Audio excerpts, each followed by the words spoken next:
Hello people, my name is Vishishta and I welcome you all to another session of Daily Current Affairs। अब हमारे पिछले कुछ sessions miss हो गए थे, इसलिए आज हम 3 दिनों को साथ में कवर करने वाले हैं इंपॉर्टेंट करंट अफेयर्स पिछले 3 दिन में जो भी हुए थे, दैट इज 17th, 18th और 19th ऑफ अगस्त। आपको जरा सा भी कंफ्यूजन हो कि भाई किस डेट का इस सेशन में कवर हो रहा है, तो आप आराम से टाइटल में नीचे जाके पढ़ सकते हैं, वहां पे क्लियरली प्रोवाइडेड होगा कि किन किन डेट्स के करंट अफेयर्स के बारे में हम डिस्कशन करने वाले हैं। फटाफट से स्टार्ट करते हैं। सबसे पहले बहुत बहुत बहुत इंटरेस्टिंग और important news, again digitalization of India से रिलेटेड। अब रिसेंटली ना कुछ सालों से बहुत ज्यादा ये ट्रेंड चल गया है पूरे के पूरे दुनिया में कि डिजिटलाइज करना है सब कुछ, everything as much as possible. मतलब आप डिफेंस से लेके एजुकेशन में आ जाइए, एवरीथिंग इज बीइंग डिजिटलाइज्ड। तो यहां पे उसी से लेकर उसी से रिलेटेड एक प्रोजेक्ट या प्रोग्राम लॉन्च किया गया था, जिसके लिए यूनियन कैबिनेट ने फंड या आउटले ऑफ कितना 14,000 crore rupees, 14,903 crore rupees to be specific, इसको अप्रूव कर दिया है। अब इस प्रोग्राम का क्या नाम है? इस प्रोग्राम का नाम है डिजिटल इंडिया प्रोग्राम। कुछ भी नहीं है, बहुत सिंपल सी चीज है। जैसे आप आधार ले लो, ठीक है, हमारा आधार बेस्ड पेमेंट हो गया, हमारा भारत इंटरफेस पेमेंट हो गया, भीम जो मेरे फोन में भी है, हम सब यूज करते हैं, ये हो गया। आधार से लिंक करके डिजिटलाइज करना हो गया। फिर ब्रॉडबैंड कनेक्टिविटी जो होती है, जो अब हम सबके घर में है, लेकिन रूरल एरियाज, गांव खेड़े में भी होना चाहिए, ये सारी चीजें डिजिटल इंडिया प्रोग्राम के अंडर कवर की जाएंगी। इन सब चीजों के ऊपर बेसिकली काम किया जाएगा। अब इस प्रोग्राम को जो यूनियन कैबिनेट ने अप्रूव किया है, इसमें क्या करेंगे? इसमें कुछ प्रोफेशनल्स को, जो आप यहां पे थर्ड पैराग्राफ में देख सकते हैं, इंफॉर्मेशन टेक्नोलॉजी से रिलेटेड प्रोफेशनल्स को रीस्किल और अपस्किल किया जाएगा। दो बहुत important words, reskill and upskill. Upskill में क्या किया जा रहा है? सीधा सीधा है, मुझे कोई चीज आती है, उसको मुझे और एनहांस्ड स्किल सिखाई जाएंगी जो मुझे ऑलरेडी आती हैं, और आगे बढ़ चढ़कर स्किल सिखाई जाएंगी, अपस्किल हो गया, ठीक है। अप ऊपर लेके जा रहे हैं मेरी स्किल्स को। रीस्किल का मतलब, मान लो मैं एक जगह पे काम करती हूं, उसी जगह पर मुझे दूसरे वर्क प्रोफाइल में काम करवाने के लिए नई स्किल सिखाई जा रही है, दैट इज रीस्किल। तो इन इंफॉर्मेशन टेक्नोलॉजी प्रोफेशनल्स और बहुत सारे टारगेट में है, जैसे कि आप देख सकते हैं ऑलमोस्ट 6 लाख प्रोफेशनल्स को ट्रेन किया जाएगा, रीस्किल और अपस्किल किया जाएगा इस डिजिटल इंडिया प्रोग्राम के अंडर। और इसी से related outlay of rupees 14,000 crore, 14,903 crore to be specific, हमारे यूनियन कैबिनेट ने अप्रूव किया है। नेक्स्ट आ जाता है भाई महाराष्ट्र का फिजिकल हेल्थ। जैसे हर चीज की हेल्थ होती है ना, मेंटल हेल्थ, फिजिकल हेल्थ, ऐसे स्टेट्स की और कंट्री की भी, अभी हम स्टेट्स की बात कर रहे हैं, फिजिकल हेल्थ होती है, मतलब फाइनेंशियल हेल्थ। तो इसी से रिलेटेड कहीं भी अगर आप इंडेक्स वर्ड सुनो ना, इंडेक्स का मतलब कोई चीज कैलकुलेट करके कुछ पैरामीटर्स के बेसिस पे, कुछ चीजों के बेसिस पर स्कोर निकाला जा रहा है, और स्कोर निकालने के बाद रैंकिंग निकाली जा रही है। तो जैसे स्कूल में हम सब्जेक्ट्स पढ़ते हैं, एग्जाम्स देते हैं, तो डिफरेंट सब्जेक्ट्स में अलग अलग स्कोर आते हैं, उन सबको कंबाइन करके हमारे परसेंटेज आते हैं, फिर हमारी रैंकिंग निकलती है। इसी तरीके से यहाँ पे फिजिकल हेल्थ ऑफ स्टेट्स, मतलब फाइनेंशियली स्टेट्स कैसा परफॉर्म कर रहे हैं, उस चीज के ऊपर पूरा का पूरा स्कोर निकाला जाता है हर स्टेट का, और फिर उसके हिसाब से स्टेट्स की रैंकिंग निकाली जाती है। उसमें बहुत सारी चीजें आती हैं, जैसे फिजिकल डेफिसिट क्या है? फिजिकल डेफिसिट सिंपल वर्ड्स में अगर समझे तो मान लो मैं सामान बेच भी रही हूं और खरीद भी रही हूं।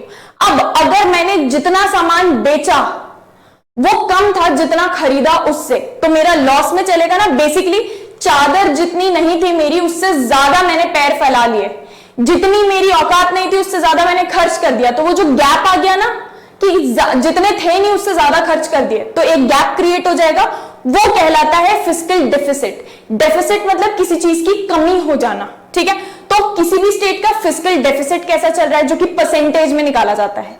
दूसरा, उस स्टेट के टैक्स, स्टेट्स भी कलेक्ट करते हैं, टैक्स रेवेन्यू कैसा है उस स्टेट का, वो स्टेट कितना ज्यादा डेट में है, ये सब पैरामीटर्स को देखते हुए फिर रैंकिंग्स निकाली जाती है।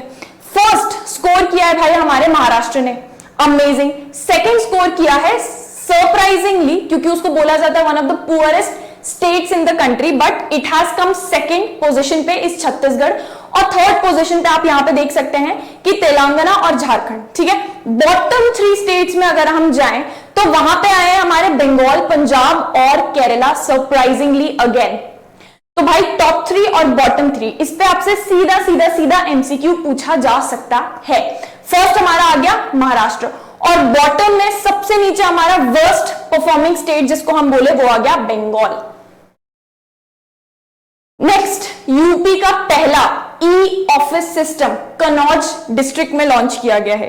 ई ऑफिस मतलब इसमें क्या किया जा रहा है, नेशनल ई गवर्नेंस प्लान के under mission mode project. Mission mode project क्या होता है, कोई भी ऐसा ई प्रोजेक्ट जो बेसिकली किसी एक मिशन पे फोकस करके, आप ले लो बैंकिंग, आप ले लो एजुकेशन, किसी भी एक मिशन पे फोकस करके काम करता है, मिशन मोड प्रोग्राम, उसके under e office basically paperless सब कुछ काम हो। पेपर की, जैसे हम पेपर यूज करते हैं ना, अभी मैं ये प्रिंट आउट निकाल के ऐसे पढ़ रही थी, ये पेपर यूज करते हैं, इनकी जरूरत ही ना पड़े ऑफिसेस में, और ऑफिसेस में तो कितनी ज्यादा जरूरत पड़ती है, डॉक्यूमेंट्स, फाइलें भरी रहती हैं, उस पूरे ऑफिस को पेपरलेस बना दिया है। तो पहला यूपी का ऐसा ऑफिस, ई ऑफिस खुला है कनौज में, जहां का पूरे के पूरे फाइल्स और डॉक्यूमेंट्स अब पेपरलेस फॉर्म में हो चुके हैं। मैनुअल हैंडलिंग कंप्लीटली बंद हो चुकी है। मैनुअल हैंडलिंग मतलब हाथ से हैंडल करते हैं ना हार्ड कॉपीज को, पेपर्स को, completely it has been cut off. ठीक है, e office. Next, union health minister inaugurated med tech expo. अब ये G20 की जो हमारी इंडिया की प्रेसिडेंसी चल रही है, दिसंबर 2022 में इंडिया के पास आई थी, उसी के एक्सटेंशन के फॉर्म में एक एक्सपो ऑर्गेनाइज किया जा रहा है। कहां पे?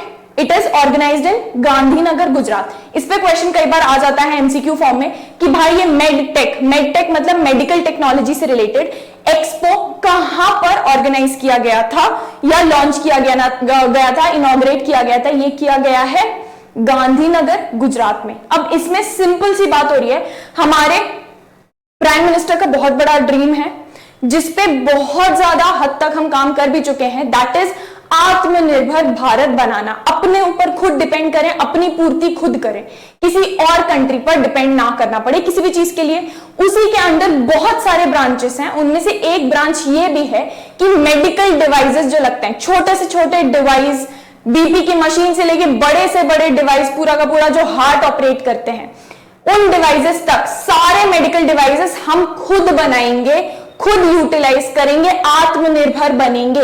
इंडिया को ऑलरेडी बोला जाता है, it has already been recognised as the pharmacy of the world. इसी चीज को लेकर हम और आगे बढ़ेंगे और मेडिकल डिवाइसेस भी खुद के खुद मैन्युफैक्चर करेंगे। ये पूरी की पूरी बातचीत या थीम थी इस एक्सपो की, जो कहां पर इनॉग्रेट किया गया है? गांधीनगर, गुजरात में। Coming on to the next one, भाई इंडिया ने साइन किया है MOU, मेमोरेंडम ऑफ अंडरस्टैंडिंग, किनके साथ? त्रिनिदाद और टोबैगो कुछ लोग बोलते हैं, टोबैगो भी बोलते हैं, प्रोनाउंसिएशन कुड भी, प्रॉपर नाउन होता है, डिफरेंट हो सकता है।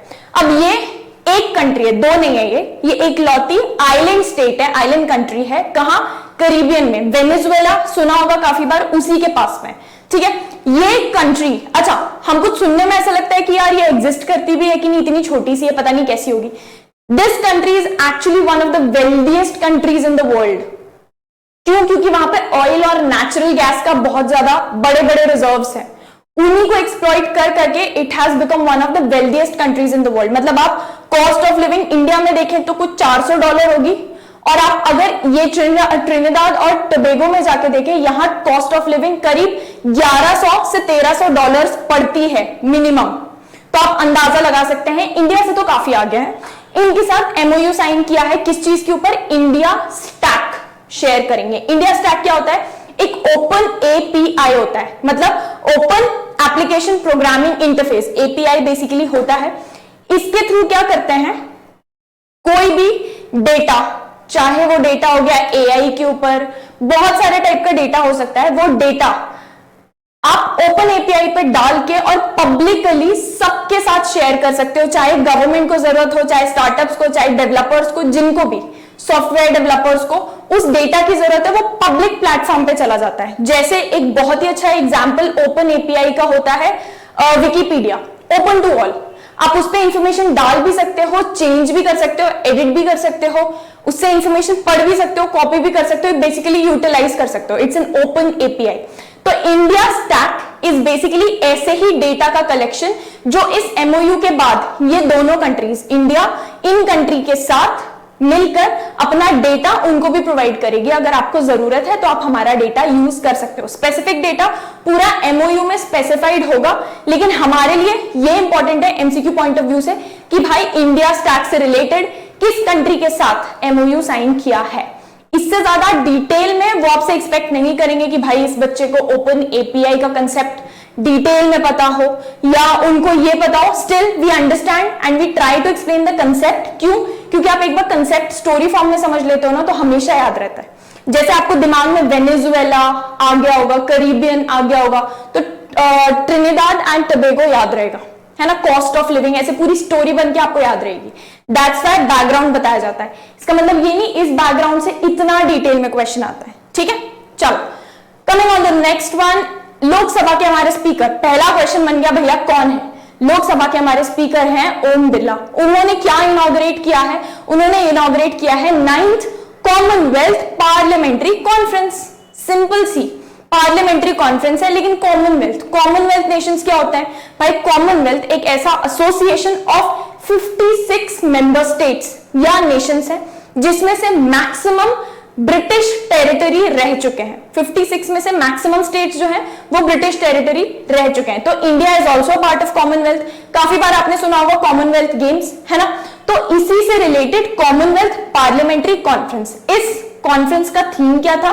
इसका थीम था, 2 दिन की कॉन्फ्रेंस थी, इसका थीम था strengthening democracy and good governance in digital age. देखो डिजिटल वापस आ गया ना, तो अब डिजिटल एज चल रही है, इसमें हम डेमोक्रेसी को और मजबूत कैसे बना सकते हैं और गवर्नेंस को, गवर्नमेंट बेसिकली सिटीजंस के ऊपर क्या कर रही होती है, गवर्नमेंट का काम क्या होता है? इट्स गवर्निंग, गवर्नेंस कर रही होती है, उसको अच्छे तरीके से कैसे किया जा सकता है इस डिजिटल एज में। One of the topics was how to make public representatives. जैसे हम चूज करते हैं एमएलएस, पब्लिक रिप्रेजेंटेटिव्स होते हैं वो हमारे, how to make them more effective या efficient in encouraging good governance through digital empowerment. अब हर चीज, कोई भी चीज आप डिजिटलाइजेशन को साइड में रख के नहीं कर सकते। एवरीथिंग, हर चीज करने में you will have to keep digitalization right along with yourself, ठीक है। तो उसी से रिलेटेड थीम थी इस बार। वेरी इजी टू रिमेंबर, आप याद रखो कि हर चीज अब डिजिटलाइज या डिजिटल इंडिया की बात हो रही है, तो यहां पे भी उसी से रिलेटेड बात हुई है। अच्छा, कहां पे हो रही थी ये कॉन्फ्रेंस, ये भी पूछा जा सकता है। तो ये इनॉग्रेट हुई थी in Udaipur. Okay, next, Maharashtra government ने बहुत छोटी सी न्यूज है बट बहुत प्यारी सी, भगवान Birsa Munda road scheme launch की है, जिसमें 17 ऐसे डिस्ट्रिक्ट्स को रोड कनेक्टिविटी के थ्रू जोड़ा जाएगा जो प्रोमिनेंट है ट्राइबल एरियाज, ठीक है। अब बिरसा मुंडा या यहाँ पे भगवान बिरसा मुंडा रोड स्कीम क्यों नाम दिया गया है? Birsa Munda was a very very very prominent Indian independence movement के फिगर 19th सेंचुरी में उस टाइम पे, and he belong to the Munda tribe. उस टाइम पे Bengal but present day Jharkhand. आप झारखंड जाओगे तो आपको बहुत स्टैचूज और बातचीत, वहां पे बच्चा बच्चा नोज की बिरसा मुंडा कौन थे, तो वहां इट्स वेरी प्रोमिनेंट, उनके स्टैचूज मिलेंगे। रांची के एयरपोर्ट का नाम बिरसा मुंडा एयरपोर्ट है, इंटरनेशनल एयरपोर्ट। तो ये he was a very very prominent Indian independence के leader and he was a tribal leader, ठीक है। तो उनको बहुत ज्यादा ट्राइबल कम्युनिटीज में मान दिया जाता है, सब मान देते हैं बट उनमें कुछ ज्यादा, इसलिए इस स्कीम का नाम रखा गया है भगवान बिरसा मुंडा रोड स्कीम। उसमें 17 ऐसे डिस्ट्रिक्ट्स जो कि प्रोमिनेंट ट्राइबल एरियाज हैं उनको आपस में बेटर कनेक्ट किया जाएगा through main roads. Okay, next, India का पहला state of the art. State of the art मतलब अभी एकदम टॉप जो स्टेट ऑफ आर्ट चल रहा है, जैसा चल रहा है टॉप एकदम, मतलब मैं बोलूं स्टेट ऑफ द आर्ट घर बनाया मैंने, मतलब अभी जैसी लाइटिंग, सीलिंग वाली लाइट्स, पंखा जो टॉप क्वालिटी चल रहा है वो लगा है, ठीक है। तो इंडिया का पहला state of the art 3D printed post office Bengaluru में इनॉग्रेट किया गया है। 3D प्रिंटेड मतलब एक बहुत बड़ी मशीन होती है, वो मशीन प्रिंट करती है कंक्रीट को यूज करके, मतलब इंसान नहीं बनाते, पूरा मैकेनिकली मशीन से 3D प्रिंट होकर बनता है ये पोस्ट ऑफिस, जहां ऐसे इतने बड़े पोस्ट ऑफिस को बनने में आराम से 6 से 8 महीने लगते, वहीं ये पूरा काम कंप्लीट हुआ है सिर्फ और सिर्फ 45 दिन के अंदर। अब आगे आने वाले फ्यूचर में आई वोंट बी सरप्राइज्ड अगर आपको और हमको देखने मिले कि भाई बच्चे अब घर खरीद रहे हैं, इट इज 3D प्रिंटेड, कि आज घर बुक किया और 1.5 महीने के बाद पोजेशन मिल गया क्योंकि 3D प्रिंट कर दिया घर, कंक्रीट को यूज करके। तो this is definitely is what is going to be in our future. ठीक है, तो ये पहला पोस्ट ऑफिस कहां पे है इंडिया का? बेंगलुरु में। नेक्स्ट भाई, बहुत सिंपल सा अपॉइंटमेंट रेजिग्नेशन में एक हुआ था। कौन? हमारे परमिंदर चोपड़ा जी, उनको अपॉइंट किया गया है as the CEO of power finance cooperation. टी से Parminder Chopra, PC power cooperation finance, PC, याद रहेगा, very easy to remember. Sports में इंडियन ग्रैपलर, ग्रैपलर मतलब ग्रैपल करता है ना, हाथ से पकड़ने को ग्रैपल करना बोलते हैं, तो रेसलर बेसिकली, इंडियन रेसलर दूसरे नंबर की जो अंडर 20 वर्ल्ड रेसलिंग चैंपियनशिप में जीती हैं, जो कि जॉर्डन में हुआ था, उनका नाम है Priya Malik. She is just the second wrestler from India जो अंडर 20 वर्ल्ड चैंपियनशिप जीती है। इससे पहले कौन जीती थी? इससे पहले अंतिम पंगल कुछ ही टाइम पहले जीती है, ये सेकंड नंबर की है। अंडर 20 इज द कीवर्ड, यहां पे कंफ्यूज मत होना, क्वेश्चन में जब अंडर 20 एज लिखा हो तभी यहां पे आप आंसर में मार्क करेंगे क्या? प्रिया मलिक। ठीक है, दूसरे स्पोर्ट्स न्यूज पे आ जाता है इंपॉर्टेंट, 2021 की Asian championship, again bronze medallist और ओलंपिक्स में भी रिप्रेजेंट किया था सीमा बिस्ला। उनको भाई ईयर लॉन्ग 1 साल का बैन लगा दिया गया है वेयर अबाउट्स फेलियर के लिए। अच्छा, सबको पता है एथलीट्स जो होते हैं उनका anti dope, anti drug basically test होता है ना।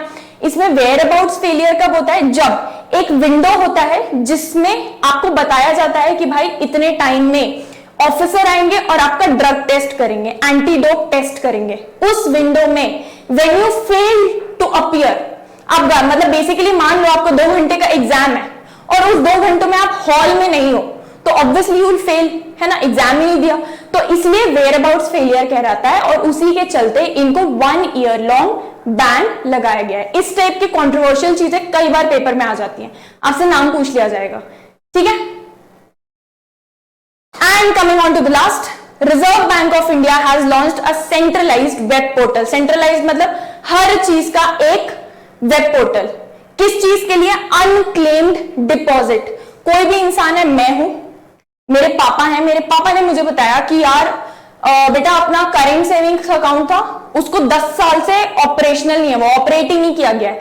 या मान लो डिपॉजिट अकाउंट है, डिपॉजिट अकाउंट की मेच्योरिटी डेट निकल चुकी है, टर्म डिपॉजिट अकाउंट है उसकी मेच्योरिटी डेट निकल चुकी है, 10 साल हो चुके हैं और किसी ने क्लेम ही नहीं किया उस डिपॉजिट को। अब ढूंढ रहे हैं कि भाई कहां पे थी, भूल जाते हैं ना कई बार, ढूंढ रहे हैं। तो वो उस चीज के चलते बहुत सारे बैंक्स, और धीरे धीरे करके ये नंबर ऑफ बैंक्स बढ़ते भी जा रहे हैं, काफी सारे बैंक साथ में मिलकर आरबीआई के साथ एक कॉमन वेब पोर्टल लॉन्च किया है। आप उस वेब पोर्टल पे सीधे सीधे जाके अपना एक्सेस करके अकाउंट से वो अनक्लेम डिपॉजिट को क्लेम कर सकते हैं। सीधा सीधा बहुत ज्यादा आसान कर दिया है आरबीआई ने। इसका नाम क्या है, किस चीज के अंडर ये हो रहा है? इसका नाम है उद्गम, मतलब full form unclaim deposit gateway for to access access information. ठीक है, very easy to remember. Unclaim deposit हम सबको समझ में आता है, उसी चीज से चलते आरबीआई ने ये लॉन्च किया है।